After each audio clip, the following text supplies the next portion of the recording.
உங்களை சுற்றி இருக்கிற அத்தனை பேரும் உங்களை கேலி கிண்டல் பண்ணிட்டு இருக்காங்களா அப்படின்னா இந்த ஸ்டோரி உங்களுக்கு தான். மறக்காமல் நம்மளுடைய பேஜை ஃபாலோ பண்ணிக்கோங்க. ஒரு நாள் என்னாச்சு அப்படின்னா, ஒரு கடலோர கிராமத்தில் ஒரு வயதான மீனவர் வாழ்ந்துட்டு வந்தார். அவருடைய ஒவ்வொரு நாள் பழக்கமும் கடலுக்கு போய் மீன் பிடிப்பது வழக்கமாக வச்சுருந்தார். அவருடைய படகும் அவருடைய வலையும் ரொம்ப பழசாக இருந்தது. அவர் மீன் பிடிக்க போகும்போதெல்லாம் அவருடைய நோக்கம் உலகத்திலே இருக்கக்கூடிய மிகப்பெரிய தங்க மீனை பிடிக்கிறது தான். மற்ற மீனவர்கள் எல்லாமே அவரை பார்த்து கேலி கிண்டல் பண்ணாங்க.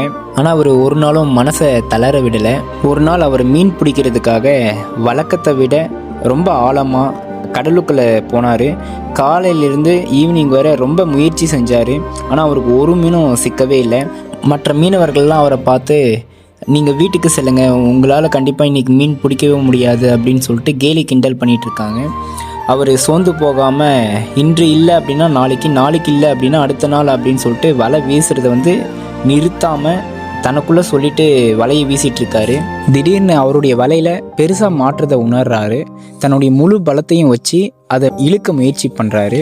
ஒரு வழியாக பல போராட்டங்களுக்கு பிறகு தன்னுடைய வலையை படகுக்குள்ளே இழுக்கிறாரு. இழுத்துட்டு அதை ஓப்பன் பண்ணி பார்க்கும்போது ஒரு பெரிய மீன் மாட்டிகிட்டு இருக்கிறதா பார்க்குறாரு. அந்த பெரிய மீன் தங்க மீனை விட உயர்ந்த மதிப்போடு இருந்தது. அந்த ஒரு மீன் அவருடைய ஒரு வாரத்தோடைய வருமானத்தை ஒரே நாளில் ஈட்டி கொடுத்ததுங்க.